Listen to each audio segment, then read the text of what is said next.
Aleluia, gente. Glória a Deus. Como Deus é bom. Amém, amém, amém. Cadê o violãozinho? Você vai ligar na caixa? Não? Tá. Queridos, eu quero convidá-lo a fechar os olhos por um instante para a gente meditar, para a gente fazer uma oração e entrar na palavra, né, que nós iremos meditar essa noite. Querido Deus, em nome de Jesus Cristo, quero te agradecer, Senhor. Agradeço pela oportunidade de estar aqui, de compartilhar uma palavra com os meus irmãos. Sei, Pai, que o Senhor está no controle de todas as coisas, que essa obra é sua. E obrigado, Deus. Obrigado por tudo que o Senhor tem feito. Obrigado, Pai, pela tua bondade, pelo teu amor conosco. Em nome de Jesus Cristo, Pai. Que o Senhor, Pai, continue operando, Pai, teu milagre aqui, Deus. Em nome de Jesus. Amém, amém e amém. Glória a Deus, queridos. Aleluia. Pode aplaudir. Se aplaudir, pode aplaudir. Amém. Amém. Eu quero ler com vocês Isaías 43, versículo 14. 14 ao 15. Diz assim o Senhor. Assim diz o Senhor, né? O que vos redime, o Santo de Israel. Por amor de vós enviarei inimigos contra a Babilônia. E a todos os de lá farei embarcar como fugitivos, isto é, os caldeus, nos navios com os quais se vangloriavam. Eu sou o Senhor, o vosso santo, o Criador de Israel, o vosso rei. Glória a Deus por essa palavra, queridos. Porque, pastor, a gente vai entender um pouquinho dela, queridos. Esse texto, ele está falando sobre a grandeza, sobre a soberania de Deus. Então ele apresenta o Senhor, né? O texto está trazendo o Senhor como o vosso santo, o Criador de Israel, o vosso rei, e aquele que levanta exército contra os nossos inimigos, né? Ele está dizendo ali assim, que enviarei inimigos contra a Babilônia e a todos os de lá farei embarcar como fugitivos, isto é, os caldeus, nos navios que eles, né, se vangloriavam. Queridos, quero te convidar a abrir o seu coração para receber essa palavra que o Senhor ele tem para trazer para nós essa noite, amém? Primeiro ponto aqui que eu quero que eu te convidar a observar, ele fala assim, o Senhor nosso Redentor. Essa palavra é uma palavra muito poderosa, queridos, e é uma palavra que se nós trazermos para os nossos corações, nós vamos conseguir, sabe, olhar para Deus e se agradar com Deus todos os dias, todo instante, todo momento, sabe, independente da circunstância, independente da luta, independente, queridos, do momento que você está vivendo. Queridos, versículo 14, a primeira parte ali, ele diz, assim diz o Senhor, o que vos redime, o Santo de Israel. Quem redime é um Redentor, queridos. Deus, Ele é o nosso Redentor, Ele nos resgatou das garras do pecado e nos trouxe para a sua maravilhosa luz. A Bíblia diz isso, amém? Aqueles que nos tirou das trevas e nos trouxe para a sua maravilhosa luz. Queridos, você não precisa ir muito longe, né, aí na sua memória, para você lembrar, né, como que era, onde você estava, num momento igual a esse, talvez alguns anos atrás, né? Ou talvez num final de semana aí, o que você estava fazendo, como que eram as coisas, o que tinha na sua cabeça, quais as experiências que você estava vivendo. Mas o fato é que nós vamos nos afundando no pecado e cara, e cada vez mais longe a gente vai indo e de repente o Senhor ele nos alcança, ele nos encontra, né? Então aqui nós vemos assim que Deus ele nos resgatou. Ele resgatou a mim, Ele resgatou a você das garras do pecado, queridos, e nos trouxe para a sua maravilhosa luz. A redenção é um ato de amor. A redenção é um ato de misericórdia. Deus não nos deixou perecer, irmão. O Senhor nos comprou com um alto preço, um preço de sangue, o sangue do seu Filho amado. O sangue de Jesus Cristo foi derramado numa cruz para que eu e você pudéssemos ser redimidos, amém, queridos? Amados, Isaías 44, versículo 22 diz, desfaço as tuas transgressões como a névoa, e os teus pecados como a nuvem, torna-te para mim, porque eu te remi. O Senhor está falando assim, ei, as tuas transgressões elas são dissipadas, Amados, mas ele faz um adendo aqui, ele diz: torna-te para mim. Por quê? Porque eu te redimi, eu te resgatei. E Deus reafirma aqui então, querido, seu papel como redentor. Ele apaga os pecados e Ele nos chama de volta para Ele. Muitas vezes nós acreditamos, queridos, que nós somos inacessíveis, ou melhor, que Deus é inacessível para nós. Mas, amados, um preço foi pago pela minha vida e pela sua vida. A maior parte o Senhor já fez, o maior esforço o Senhor já fez, né? O preço mais alto Ele já pagou. Cabe a mim e a você apenas voltar-te para Ele, né? Apenas voltar e olhar para Ele, queridos. Às vezes a gente tira os olhos do Senhor e a gente passa a olhar para as coisas que não convêm, coisas que não nos aproximam do Senhor. Queridos, a Bíblia diz em Salmos 1, bem-aventurado aquele que não ouve o conselho dos ímpios, bem-aventurado aquele que não se detém à roda dos escarnecedores, bem-aventurado aquele que não para no caminho dos pecadores. Queridos, o que ele está dizendo? Ele está falando: mano, você é feliz se você parar de ouvir coisas que você não pode ouvir, que você não precisa ouvir, e se atentar àquilo que Deus fez por você, aquilo que Deus fez por mim e fez por você. Queridos, nós podemos sim ficar olhando o leite derramado, sim ou não? Podemos? Cara, é legal você acordar de manhã e o fogão está limpinho, você põe o leite ali para ferver, vira as costas, quando você vira de novo, que alegria, né? Logo de manhã cedo. O que você tem? Duas coisas para fazer: chorar ou pegar o paninho e limpar. Pastor, eu choro e depois eu limpo. Amém. Chore e limpe, mas limpe, irmão. Agora não dá para chorar e ficar sentado olhando para o leite. Ah, meu Deus, parte do leite derramou. E agora, o que eu vou fazer da minha vida? Não vou tomar café nunca mais na minha vida, porque o leite derramou. Cara, a gente tem que dar o próximo passo, tem que andar de volta, tem que caminhar de novo. Todos nós erramos, todos nós vamos errar, irmãos, e isso faz parte de um processo de crescimento, faz parte de um processo de desenvolvimento. O problema é quando a gente não consegue enxergar que nós erramos, que nós estamos, sujeitos às falhas. Então, irmão, essa é a parte principal.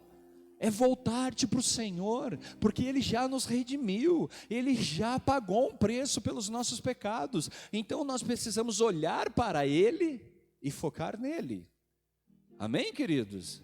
Efésios 1,7 diz: em quem temos a redenção pelo seu sangue, a remissão das ofensas, segundo as riquezas da sua graça. Queridos, Deus é o único que eu conheço que dá um presente de graça. Amém? É o único, queridos, que deu algo de graça, mas custou muito para Ele. Não pense que Ele deu qualquer coisa, queridos, por mim. Não pense que Ele deu qualquer coisa por você. Ele deu somente o Filho dEle, a melhor parte dEle.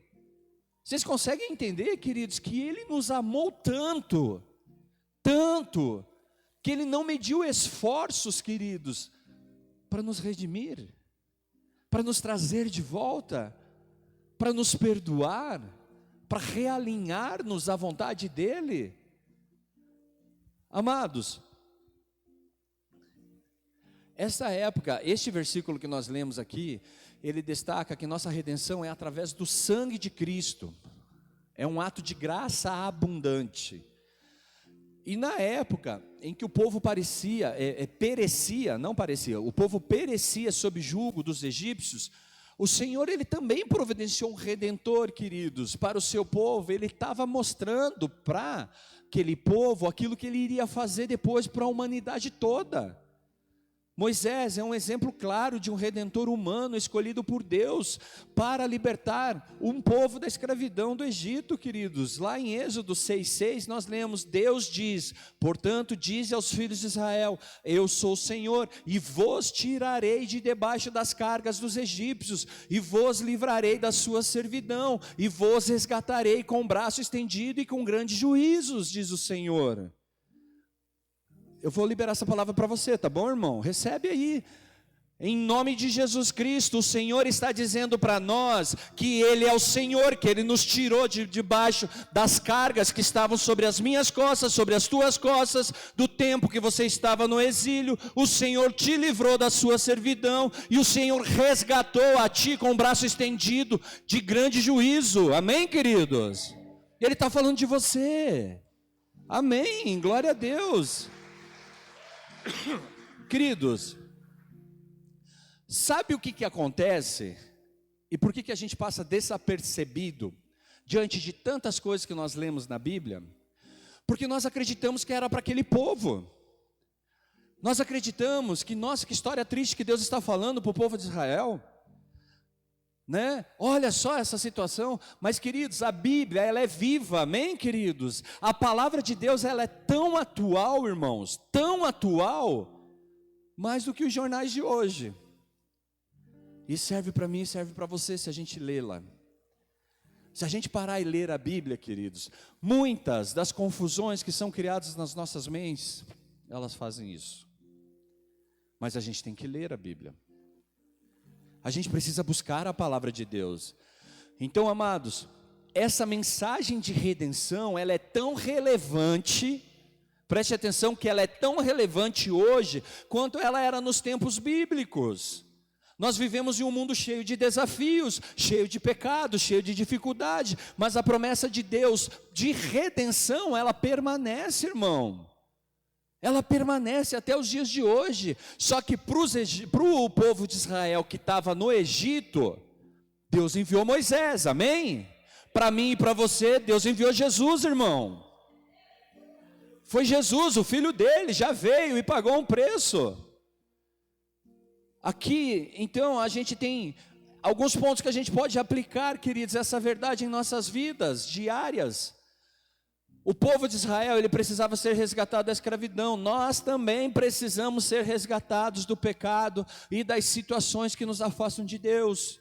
Então, reconhecer, repete comigo, reconhecer, admitir, aceitar que nós precisamos de ajuda, esse é o primeiro passo. É o primeiro passo, irmão. Uma pessoa que não entende que precisa de ajuda, nunca busca ajuda. E nunca encontra. Você precisa de ajuda, levanta a mão. Então reconhecer a nossa necessidade de redenção é o primeiro passo para experimentar a transformação de Deus, queridos, que Deus nos oferece. Irmão, ninguém aqui é super-homem, e ninguém aqui é a super-mulher. Todos nós somos carentes disso que Cristo fez na cruz por mim e por você. Todos nós, sem exceção. E aquele que diz que não tem pecado já pecou, a Bíblia diz isso. Então, irmão, a gente tem que entender que a gente precisa de Deus, a gente precisa da ajuda de Deus, nós precisamos sim adorá-lo, nós precisamos sim entregar o nosso culto racional ao Senhor. Nós necessitamos disso, queridos, porque faz parte da obra de redenção nas nossas vidas. Este é o processo que nos redime, esse é o processo que nos leva para mais perto de Deus, esse é o processo que nos aproxima, nos conecta com o Espírito Santo de Deus. Amados, saber que nós fomos comprados por um alto preço, o sangue de Jesus, ele deve nos encher de gratidão, irmão. Nós devemos ser cheios de gratidão, por quê? Porque o sangue de Jesus foi derramado por mim. Queridos, isso tem que ser motivo de empolgação. Queridos, essa gratidão, ela deve se refletir em nossas ações, em nossas atitudes diárias, vivendo de maneira que honre a Deus e mostre o seu amor pelas outras pessoas. Queridos, amar pessoas não é falar que ama, amar pessoas é em atitude. É em atitude, é fácil dizer que ama, irmão. Todo mundo diz que ama, até os que não têm Cristo diz que ama. Mas são as nossas atitudes que demonstram isso, queridos. Sabe por que nós precisamos fazer isso? Sabe por quê, queridos? Quem quer saber? Amém. Jesus disse que nos ama? Sim ou não? Ele demonstrou amor? Sim. Então aqui está a explicação. Jesus não só falou, ele fez. Ele fez, queridos. E aqui morre o assunto. Então Jesus, a quem nós dizemos que somos imitadores, que nós somos seguidores, ele amou. Queridos, e ele mostrou em atitude o amor dele por mim e por você. Ele demonstrou esse amor. Então, isso deve nos encher realmente de muita gratidão. Mateus, capítulo 28, lá no versículo 19 e 20, ele diz assim, que Jesus, ele nos comissiona algo. Queridos, ele fala assim, que ide pregar o evangelho, fazendo discípulos, batizando-os em nome do Pai, do Filho e do Espírito Santo, ensinando-os a guardar os meus mandamentos. O que Jesus está falando assim? Ei, essa é uma comissão, eu estou comissionando você que me segue, que diz que me ama, que entende o que recebeu aí, a levar essas boas novas àqueles que ainda não conhecem, àqueles que ainda não sabem. E amados, às vezes a gente está tão dentro da nossa caixinha que a gente não consegue, a gente não faz.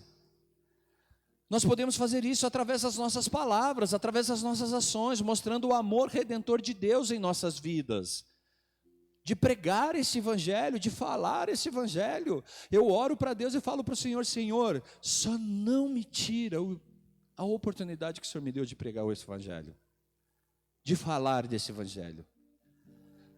Queridos, porque isso é a maior, sabe, para mim, é a maior oportunidade de estar perto dele. Claro que o secreto, ele é fundamental. Mas, queridos, você vê a manifestação do Senhor, sabe, na vida das pessoas, quando você está falando do amor de Deus para alguém. Cara, é a maneira mais próxima, assim, para mim, no meu entendimento, de você sentir aquele toquezinho de Deus na vida de alguém. De você poder presenciar aquilo ali, sabe, aquela manifestação de poder dele, queridos, não minha, eu não tenho nada, dele, ele oferecendo algo para alguém, usando a tua boca para falar alguma coisa para alguém. Pastor, mas eu não sei nem o que falar. Queridos, falando a tua vida com Deus, com Cristo. Eu era isso, Deus fez isso, né? Falei, ele fez a obra redentora, então nós fomos mudados, queridos. Nós fomos transformados, nós estamos num processo de melhoramento, né, queridos? Porque este é o processo. Você chega na igreja, você conhece Jesus Cristo, está tudo certo. Tem uns irmãos que acham que entrou na igreja está santo, não está, querido, não está. Ei, amados, e outras pessoas acham que igreja é hospital. Só tem gente doente. Mentira, queridos. Igreja tem sim um ambulatório, porque quando você chega doente lá de fora de uma guerra, brigado, tudo detonado, você vai para o ambulatório, você vai ser tratado, vai ser cuidado. Depois você sai do ambulatório, vem para o quartel-general. No quartel-general você é capacitado, você é preparado, queridos, e você é enviado debaixo dessa palavra da grande comissão para alcançar outras pessoas. Amém, queridos? Então, irmãos, igreja não é hospital não, irmão. Tem um ambulatório ali sim, mas você vai ficar um tempinho ali. Depois você sai dali, vai para o quartel-general, vai aprender, vai crescer, vai se desenvolver, vai se tornar uma pessoa madura. E na prática, como isso funciona? Queridos, com gestos simples, atitudes simples, que é um exemplo. Assim como Deus nos perdoou e nos redimiu, nós somos chamados a perdoar os outros, a apresentar Jesus para essas pessoas. Isso pode significar perdoar alguém que nos magoou, ou buscar reconciliação em relacionamentos quebrados. Pode ser coisas simples, queridos, ou complexas, mas isso não muda o que nós temos que fazer. Ah, mas isso é mais difícil. E porque é mais difícil a gente não vai fazer? Porque talvez seja um pouquinho mais doloroso, a gente não vai fazer? Se Jesus nos perdoou, queridos, sendo nós quem éramos, ou até quem somos ainda, Jesus nos perdoa. Jesus não falou assim, eu não vou derramar meu sangue por você. Jesus falou assim, para todos aqueles que nele creem. Se você crê, é por você. Se você acredita, é por você. Jesus nos redimiu para que nós possamos servir aos outros irmãos. Nós não viemos para a igreja para ser servidos, irmãos, nós viemos aprender a servir. Porque foi isso que Jesus Cristo fez. Jesus Cristo disse assim, que aquele que quer ser o maior, seja o menor. Jesus Cristo também disse assim, ei, eu não vim para ser servido, eu vim para servir. Queridos, isso pode ser demonstrado através de atos de bondade, de voluntariado, ou simplesmente estar presente para alguém em um momento de necessidade. Cara, às vezes, poxa, vamos lá, um momento triste, alguém perdeu alguém. Você tem o que falar? Não vou lá, não tenho o que falar. Irmão, às vezes você está lá e dá um abraço nessa pessoa, é tudo. É o que ela precisava. É só o que ela precisava. Sabe, você fala assim, olha, eu não tenho nem o que te falar. Não sei nem o que dizer. Mas, ei, estou aqui para te abraçar. Dá um abraço apertado. Cara, isso é gesto de bondade. Isso é gesto de quem se preocupa. Essa é a atitude de pessoas que praticam o bem. E às vezes a gente, eu não vou porque o cara é muito ruim comigo. Queridos, para com isso. Para com isso, porque você foi muito ruim com Jesus e Jesus não fez isso com você. Jesus não virou as costas para a gente. Quantas vezes você recebeu a oportunidade de Jesus, queridos, e deu as costas para Ele, e depois você voltou, e Ele vem de novo, filhão, te abraça de volta, te beija de volta. Quantas vezes Ele te tirou, te limpou, deixou você limpinho, e você voltou a se sujar? Ele poderia falar, não, cara, 3 vezes é o suficiente, agora não tem mais chance. Mas a gente faz isso. Sabe por quê, queridos? Porque muitas vezes nós queremos nos colocar num lugar que não é nosso, é de Deus. É de Deus, irmãos, eu não sou Deus na vida de ninguém. Eu não tenho o poder de conhecer pensamentos e nem os sentimentos das pessoas. Eu só posso responder pelas minhas atitudes. Eu posso garantir que as minhas atitudes têm boa intenção. As minhas atitudes, elas podem fazer algo para mover, para trabalhar, para mexer na vida de alguém. Agora eu não posso fazer pelos outros. Mas cada um sabe de si, irmão. E uma coisa eu posso te garantir. Se você voltar para Jesus, Jesus te perdoa de volta. E de novo. Quantas vezes a gente está olhando para o lado e apontando o dedo para o irmão do lado, queridos? Ou para o irmão que está lá atrás, ou para a irmã. Querendo ensinar coisas, queridos, que Cristo nunca te ensinou.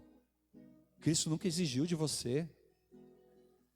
Às vezes a gente quer que as pessoas façam coisas que a gente nunca fez. Às vezes a gente quer que as pessoas se comportem de uma maneira que a gente nunca se comportou. E Jesus nunca exigiu isso da gente, porque sabe que a gente não pode dar. Ele sabe que a gente não pode fazer. Mas mesmo assim, queridos, a gente tenta fazer. Mas Jesus fala assim, ei, volta-se para mim. Porque eu o redimi. Queridos, como redimidos, somos chamados a viver de maneira santa. Isso significa fazer escolhas que honrem a Deus e evitem o pecado. Santidade, irmão, é buscar fazer aquilo que está agradando a Deus. Pastor, eu não sei se isso agrada a Deus, então vai ler a Bíblia, que a Bíblia vai te revelar. Vai ler a Bíblia, que ela vai te ensinar. Pastor, eu não consigo interpretar isso aqui, vamos conversar.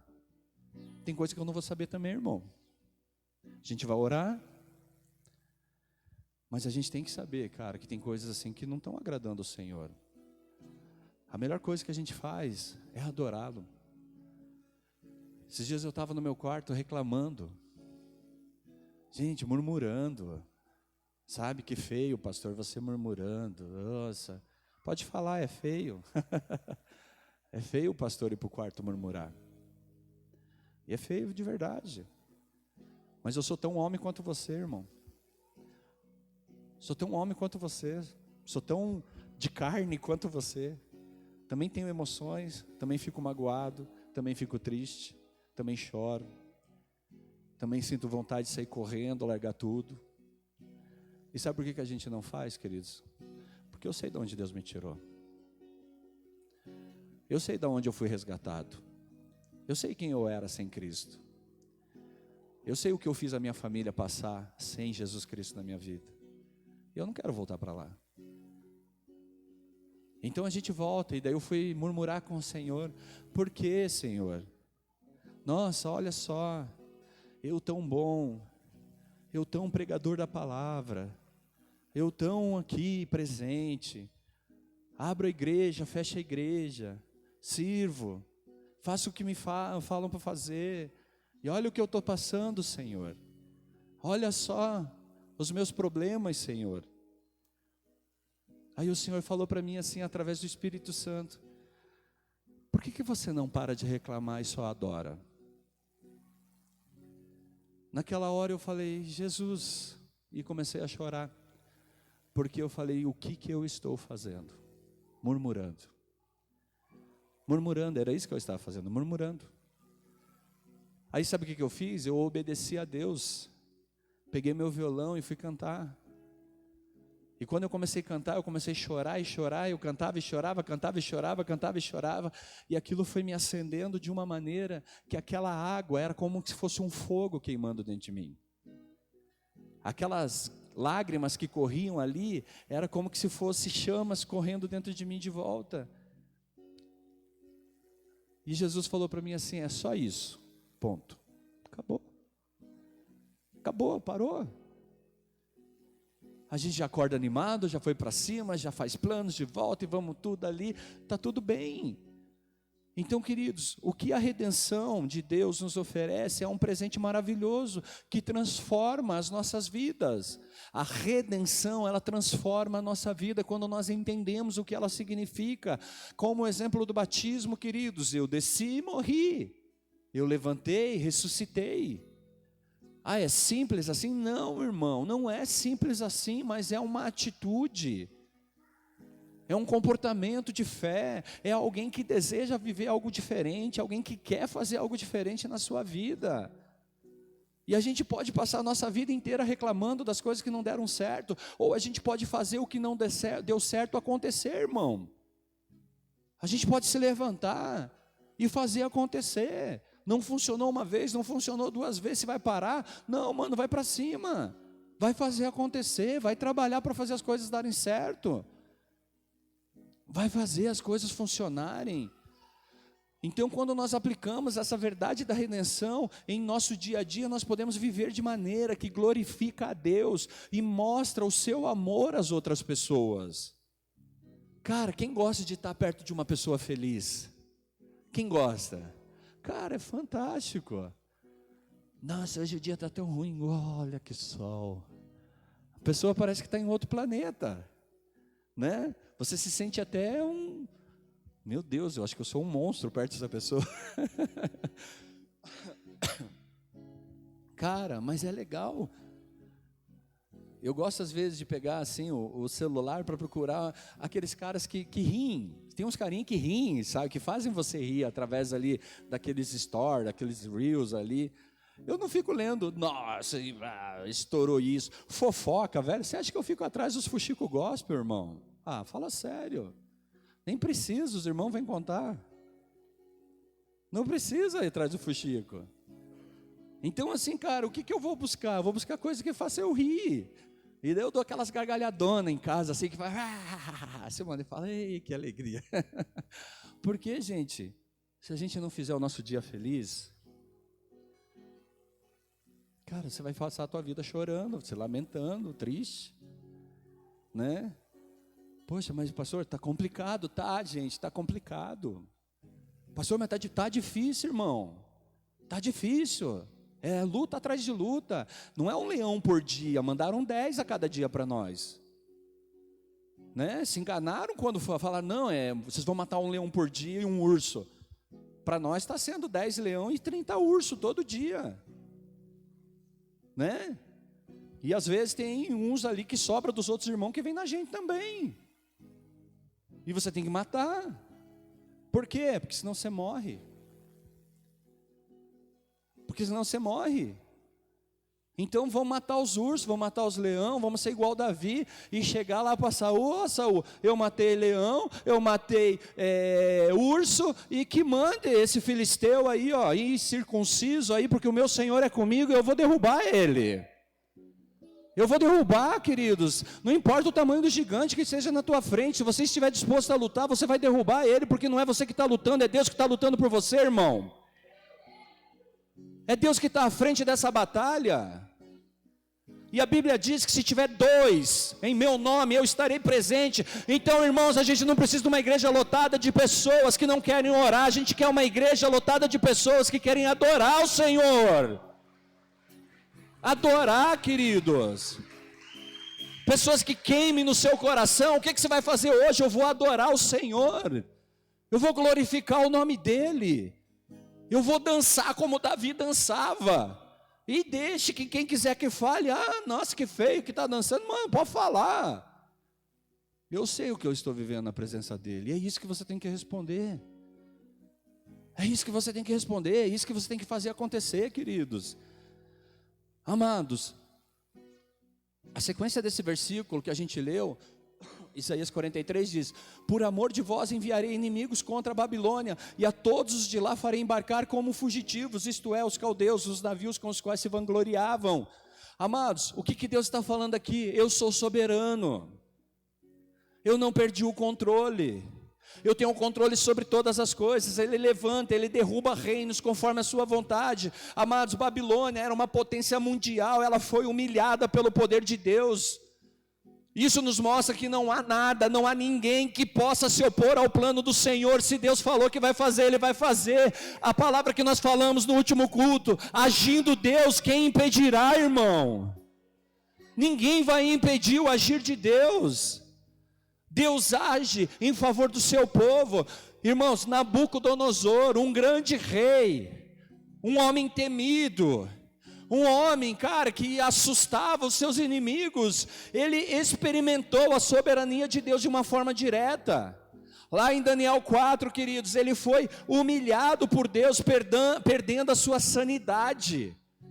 Ele se transformou como um animal, queridos, literalmente comendo pasto. Um grande rei, andando agora de 4 patas, comendo pasto. Então, irmãos, nós vemos que Deus está no controle. Não tem inimigo para Deus, não tem inimigo, não tem oposição para Deus, queridos. Deus só está pedindo para mim e para você: ei, igreja, confie, eu estou no controle. Ei, queridos, Nabucodonosor, ele teve nessa posição até que reconheceu que o Altíssimo estava dominando sobre os reinos dos homens. Eu e você precisamos entender que Ele está no controle. Deus está no controle, irmãos. Às vezes a gente está chorando por algo que não está do nosso lado, mas já parou para pensar se Deus não tirou? Às vezes a gente fica pensando assim: ah, mas por que eu não posso mais fazer isso? Será que não é Deus trabalhando na minha vida e na sua vida? Já parou para pensar nisso, queridos? O plano de Deus, ele é perfeito, queridos. E nem eu e nem você conseguimos acrescentar nada no plano de Deus. Nada, simplesmente nada. A gente não tem poder para chegar lá e Senhor, ó, eu tive uma ideia. Nossa, eu sou o teu filho muito esperto, eu sou um cara muito inteligente, Senhor. O Senhor me dotou de muita sabedoria, então deixa eu te dar a minha inteligência. Você acha que Deus precisa disso de mim, queridos? Não. Por quê? Porque Ele é Deus soberano. É Ele quem faz, é Ele quem opera, queridos. E eu vou viver o que Deus achar que eu tenho que viver. Algumas coisas são respostas sim da minha desobediência, outras são respostas sim da minha obediência. Mas, queridos, eu vou viver o que eu tenho que viver. Então por isso que eu preciso olhar a Deus, buscar a Deus, para saber se as minhas respostas estão de acordo com a vontade dEle. As minhas. Queridos, assim como Deus parou Nabucodonosor, Deus usou outro homem grande, temido, respeitado na época como Ciro, o rei da Pérsia. Deus usou ele, queridos, para libertar os judeus do cativeiro babilônico e para permitir, queridos, que eles retornassem a Jerusalém para reconstruir o templo. Ei, irmãos, Deus é aquele, queridos, que manda, o diabo obedece, entendeu? Se Deus falar, o diabo vai ter que obedecer, porque a Bíblia diz que todo joelho se dobra, toda língua confessa que Ele é o Senhor, irmãos. E não tem principado, não tem potestade, não tem força demoníaca, não existe inferno que possa contra o Senhor nosso Deus. Não tem, querido, se Ele mandar, está mandado. Pastor, mas por que Ele não mandou ainda? Será que não é porque Ele está falando para nós, adore? Adore. Acho que a gente precisa adorar, gente. Deus está pedindo para mim e para você adorar. No último aniversário da igreja, a gente falou sobre algo que Deus tinha nos sustentado até aqui. E aquele que nos trouxe até aqui continuaria nos sustentando. Aí, queridos, se a gente lembrar um pouquinho, voltar, Deus havia falado para nós em janeiro daquele mesmo ano, que Ele disse assim: eu estou procurando adoradores. E o Senhor começou a nos ministrar pontualmente sobre o que é ser um adorador em espírito, um adorador em verdade. O Senhor começou a ministrar os nossos corações. O Senhor passou praticamente, queridos, quase 2 meses ministrando o nosso coração a respeito de adoração. Só que infelizmente nós não absorvemos toda essa mensagem da maneira que deveria de ser, queridos. E Deus, Ele continua ensinando. E agora a gente está num momento que a gente se vê no meio de um deserto. A gente se olha para o lado e fala assim: nossa, que está acontecendo? Que treta, meu Deus, nossa, era melhor no Egito. E Deus está falando: cara, adorem. Adorem. Comece a cantar para Deus, para te adorar que eu vivo, Senhor. Te adorar é o que me mantém de pé. Te adorar é o que me sustenta. Te adorar é o que faz eu me levantar e querer lutar mais um dia para viver a vontade dEle. Te adorar é o que incendeia o meu coração para eu poder levantar mais um momento e falar para Ele assim: ei, Senhor, o dia hoje está daquele jeito, está difícil, mas eu vou te adorar com as minhas lágrimas. Eu vou entregar as minhas lágrimas para o Senhor hoje, porque é o que eu tenho, é só o que eu posso te dar nesse dia. Eu não consigo sorrir, dói aqui dentro, meu coração está quebrado, está apertado, mas eu vou te adorar com as minhas lágrimas. E cada lágrima dessa, queridos, é como se fosse uma nota, uma canção caindo diante dos ouvidos do Senhor. E você falando para Ele assim com canções que nem você entende, mas Ele está te entendendo. Ele está te compreendendo. Deus usou Ciro para libertar o povo. Ei, irmãos, Deus usa o que Ele quiser para mudar a realidade do povo dEle. E nesse tempo Deus está pedindo para mim e para você a nossa adoração. Como cristão nós devemos buscar viver de acordo com os princípios de justiça, de retidão de Deus, que Deus estabelece. Isso inclui, queridos, trabalhar por um mundo mais justo, sabendo que Deus é o juiz supremo que trará a justiça final. Mas, irmãos, a gente tem que entender que é Ele quem é o juiz, é Ele quem faz. Se a gente errar, Ele vai cobrar. Se a gente acertar, Ele vai nos abençoar também. A soberania de Deus sobre as nações é uma verdade poderosa que nos dá confiança, nos dá esperança.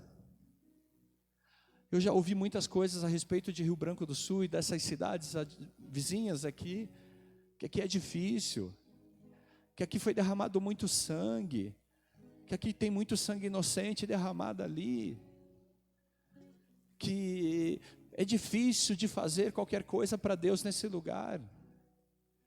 É difícil de fazer quando nós estamos na força dos nossos braços, irmãos, mas se nós estivermos nas forças do braço do Senhor, não é difícil. Vai nos exigir algo, sim. Às vezes a gente está cansado fisicamente, às vezes a gente está esgotado mentalmente, às vezes a gente está, sabe, queridos, o bagaço. Mas a gente consegue extrair lá de dentro uma adoração que começa a fluir de dentro do nosso coração, sabe? No nosso esgotamento, Deus consegue ouvir um grito de clamor, um grito de amor. E aquilo vem transformando aquele ambiente, queridos, e vai mudando qualquer realidade. Às vezes a gente está falando assim, poxa, dentro da minha casa não tem mais solução. Queridos, pare de dizer isso, liga um louvor lá e comece a profetizar. Esse lugar é do Senhor, essa casa pertence ao Senhor, esse lugar é um lugar santo, os meus filhos pertencem ao Senhor, a minha família pertence ao Senhor, e o inferno não vai prevalecer sobre a minha casa. Mas eu tenho que tomar a frente, eu tenho que assumir essa responsabilidade. Alguém tem que fazer, queridos. Alguém tem que se levantar nesse lugar. Em vez de eu ficar chorando porque aquilo não está certo, aquele outro não combinou, acordo não sei o que, isso, aquilo. Cara, comece a adorar o Senhor. Comece a adorar o Senhor, porque Deus vai te encher da glória dEle. E a Bíblia diz que onde há luz não há trevas, irmãos. Se a luz está em você, queridos, a treva não pode ficar ao teu redor. Se a luz habita dentro de você, queridos, você é o candeeiro daquele lugar. Você é a luz daquela sala. Você é a luz daquele ambiente. Você vai iluminar, você vai fazer brilhar a glória do Senhor naquele lugar. Amados, o versículo 15 fecha assim: eu sou o Senhor, o vosso santo, o Criador de Israel, o vosso rei. Deus se apresenta como santo de Israel, e o nosso rei, ele é santo, separado de todo pecado e maldade, e como rei, ele governa com justiça, ele governa com retidão, e nós devemos nos submeter, queridos, à sua autoridade, confiar no seu governo perfeito. Acredite, queridos, Deus não perdeu o controle. Deus não perdeu o controle, irmão. Ele é digno de toda honra, Ele é digno de toda glória, Ele é digno de todo louvor. Apocalipse 19:16 diz assim: e no manto e na sua coxa tem escrito esse nome: Rei dos reis, Senhor dos senhores. Esse é o Jesus, queridos, que eu e você servimos. Esse versículo enfatiza a realeza de Cristo, que governa, irmão. Ele governa sobre todos os reis da terra. Então, irmão, não importa quem está à frente, não importa quem está no governo, não importa quem são as autoridades, porque o Deus é Rei dos reis, irmãos. Ele é Senhor dos senhores. Queridos, Davi, ele é um exemplo de alguém que reconheceu a santidade do Senhor. Ele reconheceu a realeza de Deus. Você lê Salmos, o que mais você vê é Davi adorando o Rei dos Reis, é Davi adorando o Senhor dos Senhores. Ele exalta a Deus como santo e justo.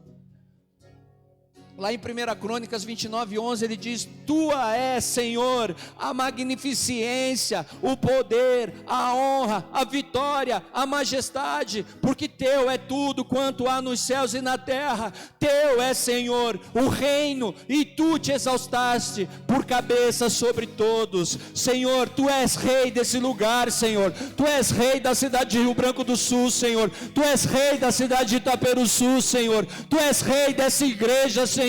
Tu és Rei da minha vida, Tu és Rei da vida dos meus irmãos, Senhor. Tu és o Rei que nos governa, Pai, que nos guia, que nos direciona, Pai, em nome de Jesus Cristo, Senhor.